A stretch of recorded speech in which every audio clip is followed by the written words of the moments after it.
We're gonna fix up your grandparents' house and turn it into a guest house. Your parents' house is pretty much ours now, isn't it? Then, the in-laws joined in with their comments. The worthless daughter-in-law is only worth $1 for a part-time job. Exactly. The lady here who doesn't do a single part-time job should just work from morning till night. While the three of them were blaming me, two figures emerged from the family home. It was my son, Alex, and my daughter, Emma. Must be nice being a college student. Who do you think is paying for your college education? We haven't used a single penny of Dad's money for tuition or living expenses. Not since high school. These words not only surprised James, but also his parents. What do you mean, Kathy? So, I took this opportunity to speak up. What? You didn't know? Yes, the children were not relying on James for their college fees. My name is Kathy Harrison. I'm a 45-year-old housewife living in a provincial city. Since my son, Alex, and daughter, Emma, went to college in Boston, it has been just my husband, James, and me living together. The kids are currently lodging at my family home near Boston. Alex is striving to become an expert in architectural history. And Emma is working hard with the goal of becoming a curator. However, James never had good feelings towards the kids, or my family home that welcomed them as lodgers. Perhaps that ultimately led to the breakdown of our relationship. After all, my husband James was always dissatisfied with something, especially with the company he worked for. I'm going to quit that company. He has been saying this for about the last 10 years. James works at a regional sales office of the company I used to work for. After we got married, he transferred to the sales office in the state where his parents lived. And these in-laws of mine, we never really got along. The in-laws' home is somewhat far from our workplace. So, I rented an apartment, but whenever they had the chance, the in-laws would drive over to our place. And when I vented about James's complaints about his job, they would blame me. It's because you're not supportive enough. A wife should uplift and motivate her husband. It's understandable to complain about the company.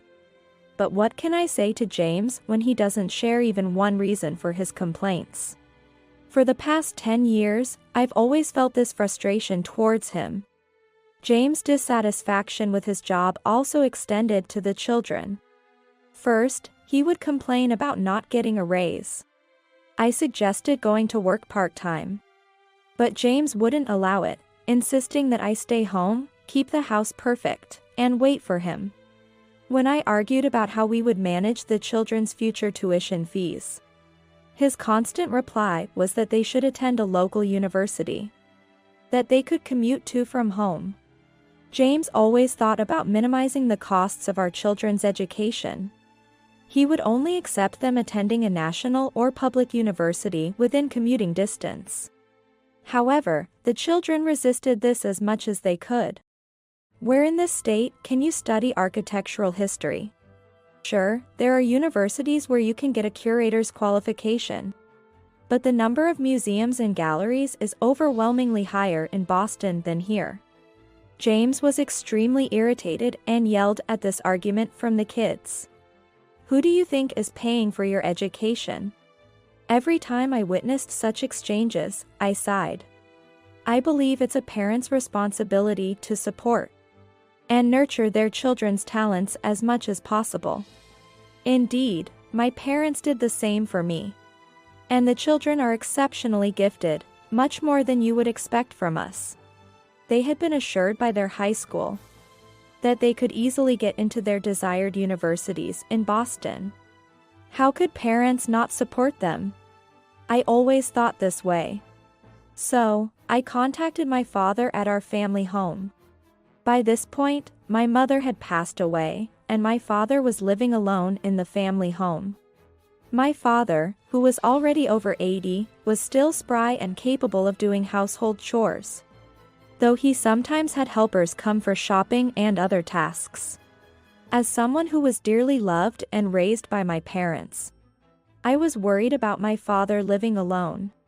Being the youngest of 4 siblings, I have 3 older brothers who were also concerned about our father after our mother's death. They suggested living together or moving him to a paid facility.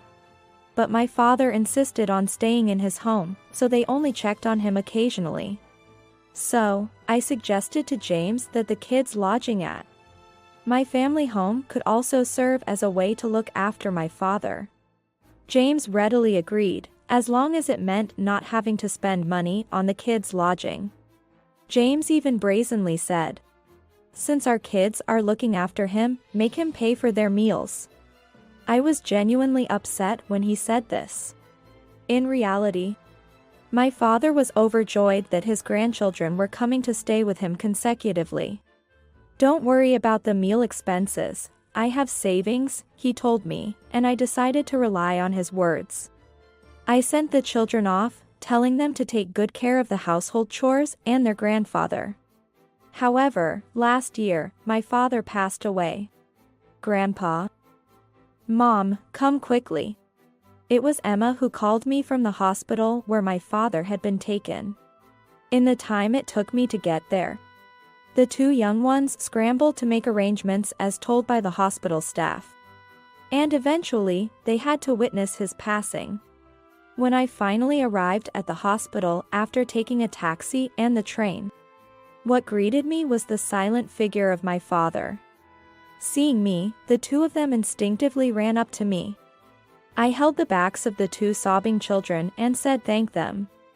During the train ride, I had contacted my scattered brothers to gather the relatives. Following that were the wake and funeral, along with discussions about inheritance issues while the relatives were still gathered. At this time, one of my brothers said to me, "Kathy, what about your husband? James? What's he doing?" I couldn't answer at that moment. When I hurriedly left after receiving the call from the 2, I had only managed to send a message to James saying, "Dad is critically ill, so I'm going to the family home. And he's passed away, so there's a wake and funeral." Yes, I couldn't get through to James directly by phone. So, I also called his workplace, only to be told that he was on leave. By the time I finally got through to James directly, it was already the day of the funeral. And James said, "Your dad's funeral?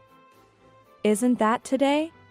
You've got 3 siblings, so there's no need for me to show up now." At that moment, my feelings towards James cooled completely.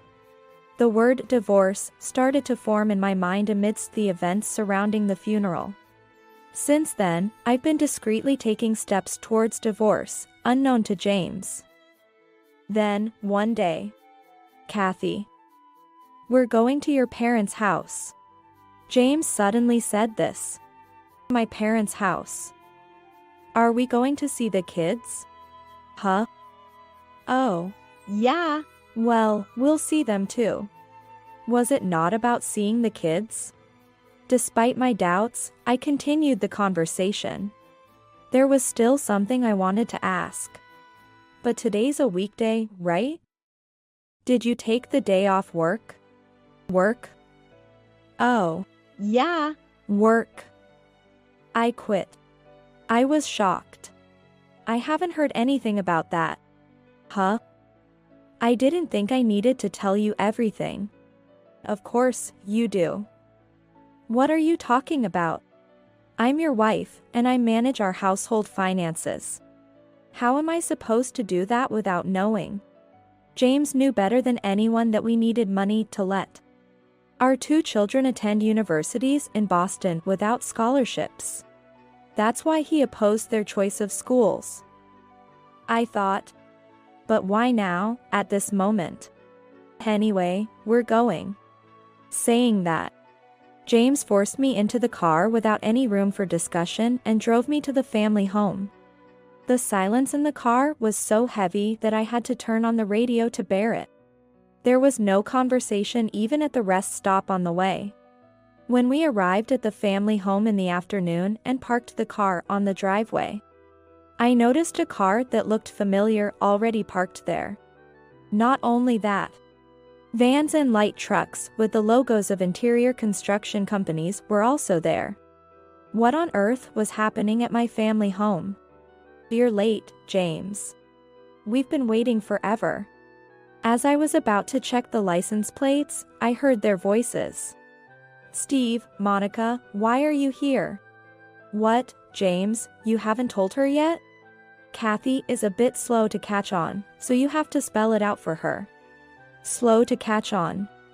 How many times had they said that to me? I had been told so often in the past. That's why, even the way of speaking that used to be natural for me, I had adjusted to fit these people. And I thought they had stopped saying it lately, but why bring it up now?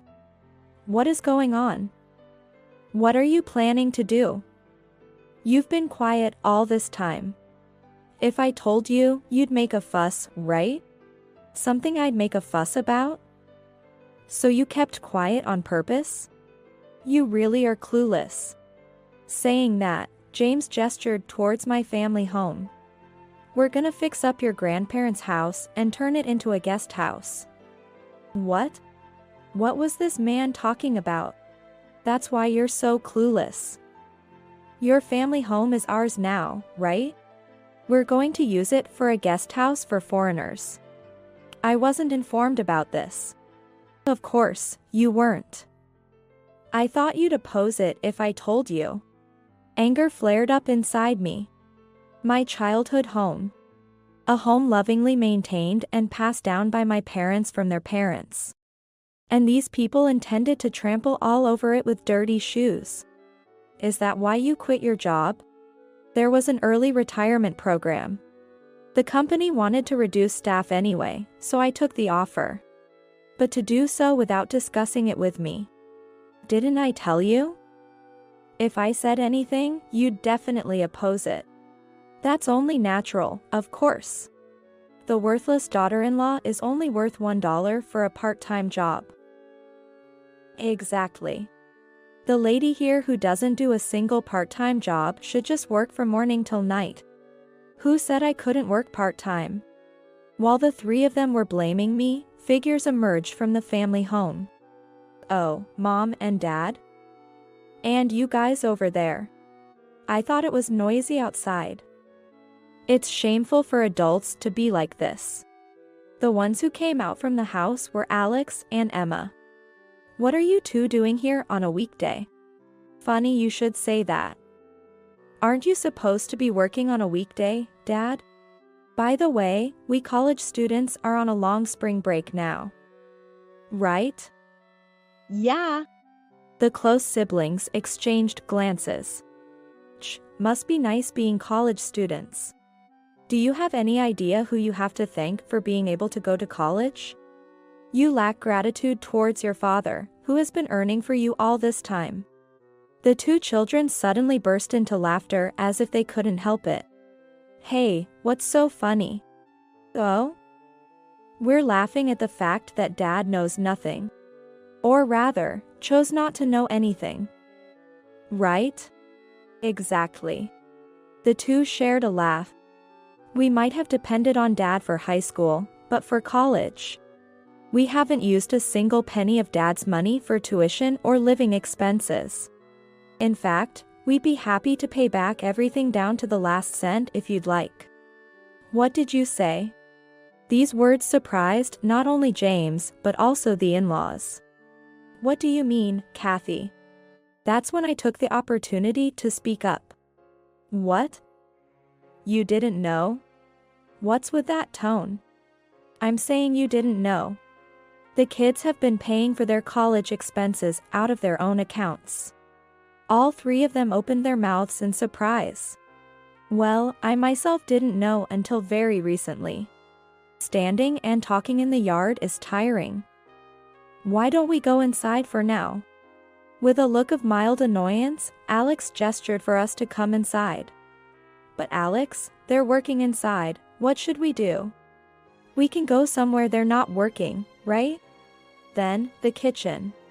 The kids, who knew this house better than anyone, quickly went inside, gesturing for us to follow. In the meantime, I glanced through the open glass doors of the veranda. Lined up shoes, blue tarps, and various cables indicated ongoing work. Though there was no sound of machinery.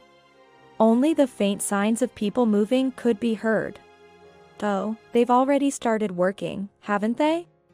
No matter what you say, the one who acts first wins. The in-laws looked pleased as they observed this. And James snorted through his nose at me, as if to mock. It seems these people haven't realized their mistake yet.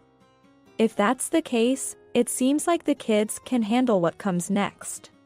The in-laws happily headed for the reception room immediately. To the right upon entering, but were quickly corrected by Alex. No, not there. The reception room is off limits. Kitchen, as Alex had said, was down the hall to the left just before the stairs. A room that used to be on the right when I was growing up. However, after I got married and left the house, the kitchen had been moved to make way for a larger bath and toilet, as I had heard. My parents had renovated it thinking it would be helpful when they needed care. Indeed, my mother passed away in the hospital before needing care. And my father was healthy until a year before his death. They probably realized the old bath would be inconvenient. Thanks to that, the space must have been comfortable for the 2 children who lived here afterward. And kitchen, as mentioned, was originally 2 small rooms that had been combined into a large living dining room. The remnants of the old kitchen were visible across the corridor on the north side. We were directed to sit at the table in the middle of this kitchen by the children. Aren't you going to serve some coffee? This is what happens when you're not disciplined. I'll serve coffee to those who should get it. Here you go, Mom. Emma said, pouring coffee just for me and themselves. What's with that attitude? Well, as the owners of this house, we can't extend any courtesy to someone who wants to alter it in odd ways. Alex looked coldly at the 3 others, excluding me. You knew about this? And about being the owner? I silently snorted. That's exactly it. Didn't you know? There's a limit to being uninvolved. So what? Alex operated a tablet nearby, accessing a website, and thrust the screen towards James. Land registry. Applied here and got the registry documents sent over. This right here. He continued to manipulate the device, displaying the registration document. Yeah, it's really convenient nowadays. You can get all this stuff online.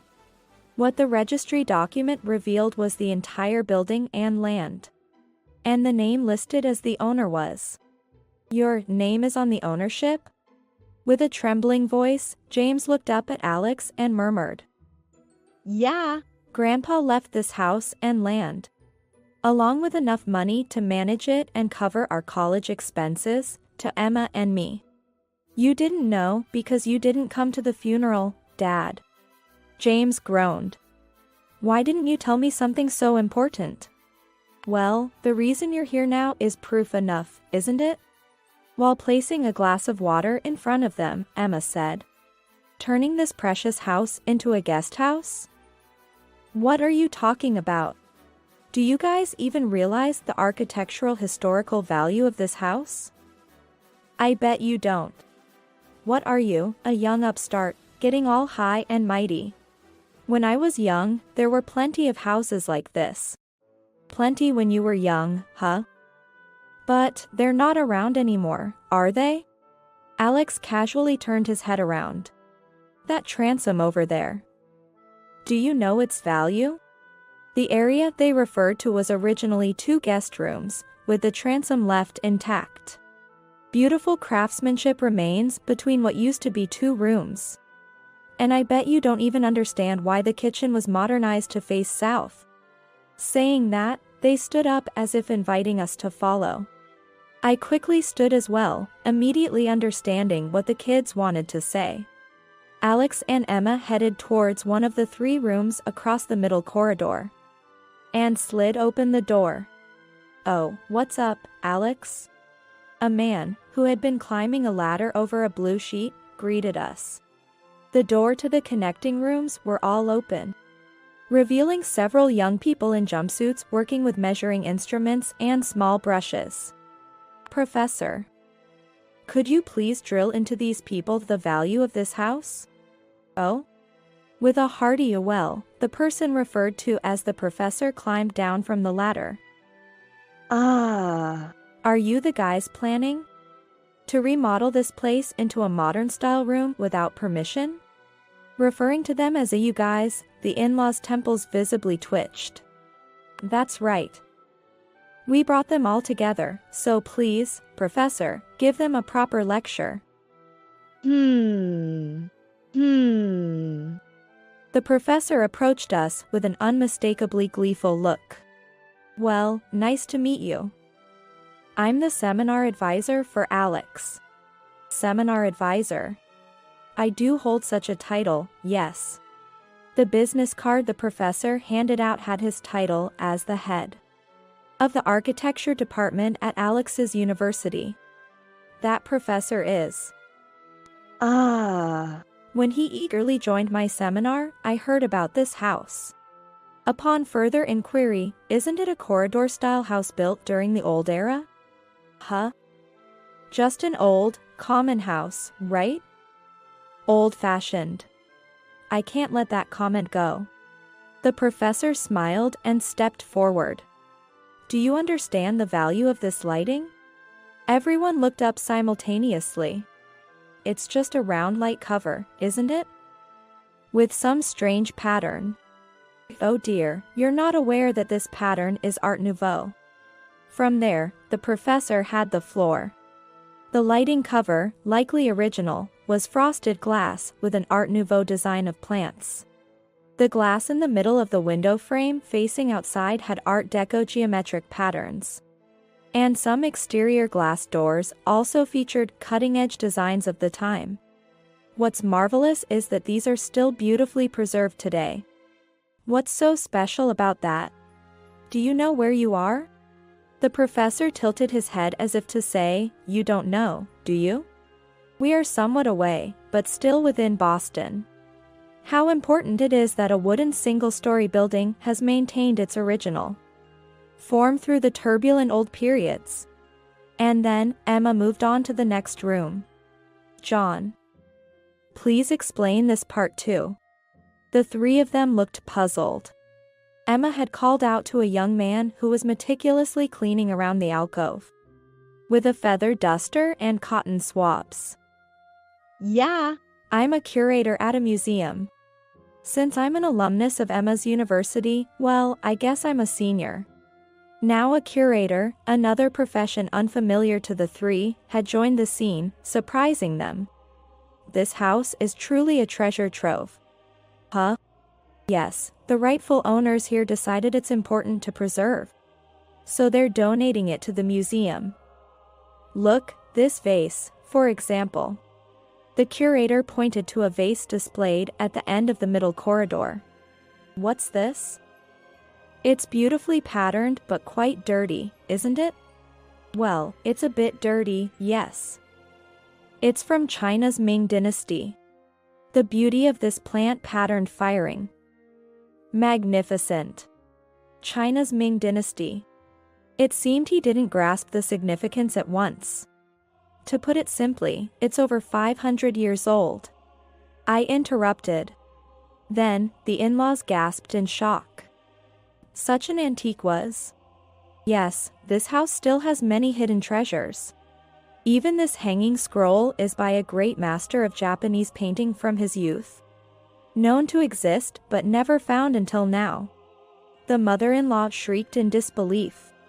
Indeed, the previous generations collected these treasures, surviving through turbulent times. James suddenly realized something. "Emma, you're donating it to a museum." "Yes. We can't risk such valuable items being destroyed carelessly." "Idiot. If they're worth something, why wouldn't you sell them for money?" Emma sighed deeply. This is exactly why we never told you, despite Grandpa talking about it. You think like this. What kind of attitude is that towards your parent? Look, inheriting such things is a huge responsibility. Taxes and all that. How could we leave items whose value and potential for sale are uncertain? Especially with people around who might destroy them at any moment? Indeed. Likely, both kids had learned quite a bit from my father about these matters. By the way, I heard about the remodeling request for this house from one of our graduates. Professor interjected again. Isn't that a leak of client information? James countered that.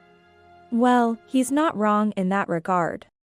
No, we just received information that this architectural treasure was at risk. It was merely passed along by the wind of rumor from that graduate. When I asked Alex about it, I found out there was a plan I didn't know about and rushed to the contractor. It would have been trouble for them too if they'd proceeded without stopping the plan immediately. James was almost speechless. If the construction had gone ahead, I would have sued you for damages. Alex glared at James. Then, what about that car? Among the contractors, there was simply a graduate who likes modern architecture. It's an architecture department, after all. Right, Alex and the professor exchanged looks. Is that how you treat your father? James lunged at Alex. But the age and vitality gap between a nearly 50-year-old man and his vigorous 20-something son was evident. James couldn't make Alex budge. Given James had always been desk-bound, he stood no chance against Alex's muscles, honed from running around doing fieldwork at university. I don't recognize someone who didn't attend Grandpa's funeral as my parent. Me neither. Right, the kids looked at me. Yes. I too no longer want to be with you. You're being so formal. You're the reason I've been adjusting my tone all this time. Didn't I used to speak like this before? James got heated up. Your way of speaking always felt like you were looking down on me. Exactly, the bride not fitting in with the family's ways. It was only after I married that I realized. That's just how it is. Indeed, I had realized it after getting married. The in-laws, the relatives, all pretending until the wedding. They were rough, unable to distinguish between what was theirs and what was not, which I detested. I never imagined you would think you could own my family home. The in-laws were at a loss for words. James, I'm divorcing you. The kids are grown up, and we don't need maintenance money, so it's fine, right? Shh, divorce, huh? Fine, let's do it. But make sure we settle the property division properly. Property division. I laughed out loud. What assets are you talking about? What? Did you think I didn't know about you squandering our savings on your hobbies? How did you? No, not that. James shouted. I'm talking about the assets you inherited from your father after we got married. That's supposed to be marital property, right? Unfortunately, there's none of that. What do you mean? Right, the kids also exchanged looks. That's why you don't skip funerals. Right. Because he's like that. Not only did my brother and I inherit this house and related matters, but Mom also had a considerable amount of savings made for her before she got married, which wasn't reported to you. That's right. Honestly, I didn't know about it either, but there was no need to mention that to James at this point. My parents seemed to have considered, regardless of who the partner was, what would happen if something went wrong with the marriage.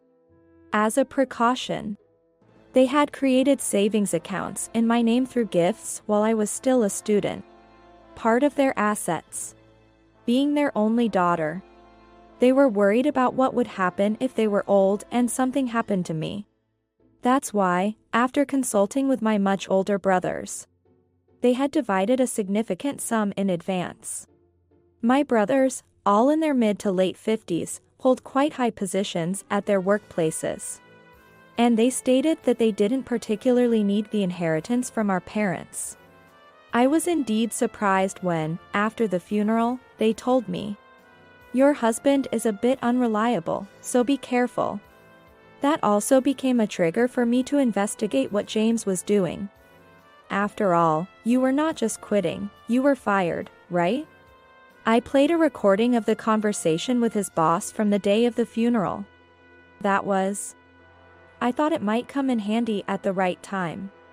"Way to go, Mom," the kids chimed in. So that's why we've been getting parcels here recently. What do you mean? Oh, there was also a message. From the escort girl you went on vacation with while you were on leave. I played a recording from my smartphone. No, there's nothing like that between us. It was strictly business. The emphatic voice echoed in the room, and James's face turned red. Oh, it resonates quite well, doesn't it? It's because of the wood, Professor. James gritted his teeth, turned his back on us, and said to his parents, "Let's go home, Mom and Dad." Damn it, who needs this house? Yes, I'll stay here. I'll live in this house I've always loved with my children. I'll send you the divorce papers through a lawyer, so please fill them out properly. I'll also claim compensation for the affair with the stripper. James glared at me fiercely. I ignored it and turned to his parents, and to you both, I'll also cut ties. Please don't involve yourselves with us anymore. I said that with a smile that seemed to clear away years of frustration towards my in-laws. From then on, I decided to live in my parents' house. And would hear about James and his family's situation through my lawyer.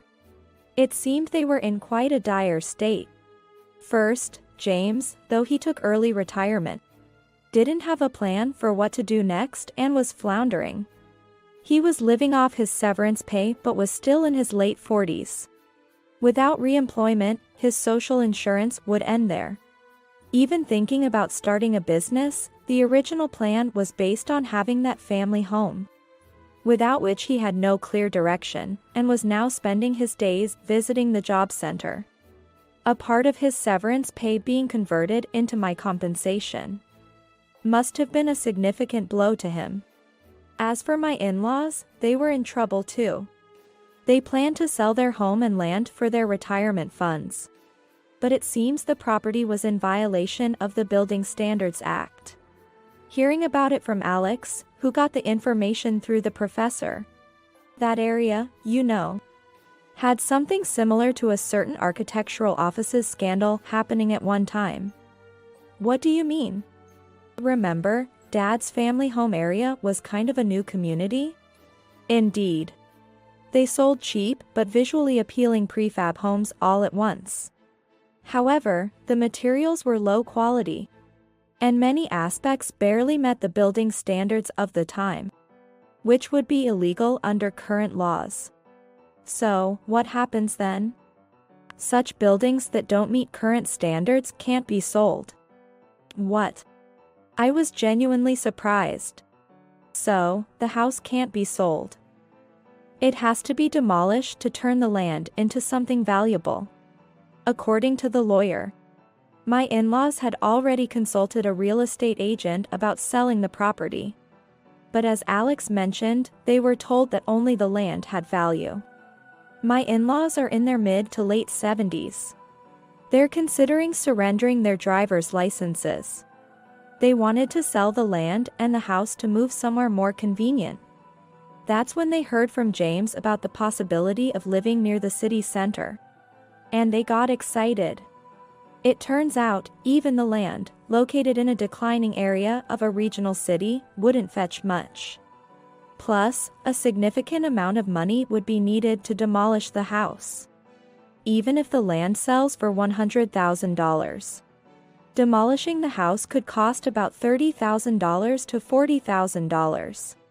So, it's about half gone? The plan is completely ruined then. What would happen if the remaining amount wasn't significant? Currently, they're staying in James' apartment. But if James doesn't find a job soon, moving to an even cheaper apartment seems inevitable. And then, 3 months later. Congratulations. Saying that, the professor, along with the people from Alex's seminar group, gathered around the large kitchen table and gave the signal to toast. Following our discussion, I decided to convert the spacious upper floor of our house into a boarding house for students with meals included. The large bath and washroom are perfect for accommodating multiple residents. 3 of the seminar students have decided to move into our house. It seems that students studying architectural history are thrilled to live in the house itself. The idea to repurpose the house came to me when the group that visited that day said, "It would be nice to live in such a house." My former husband, James, had suggested turning it into a guest house. The idea of repurposing the large house wasn't bad in itself. It was all about how it was used. If James had suggested using the house almost as it was, I might have considered it. However, he did not think so. He only wanted to follow the trend. What could happen to this precious house if it was opened up as such a place? But hosting students who love historical architecture isn't such a bad idea. For me, having been a full-time homemaker for over 20 years, it's not a bad way to start anew. And there are still treasures to be found, Emma said. I hadn't paid much attention, but the house also has a basement, where unexplored items still reside. With the curator moving in, the combination of fun and study will likely continue in the future. I plan to live happily in this nostalgic house for as long as possible.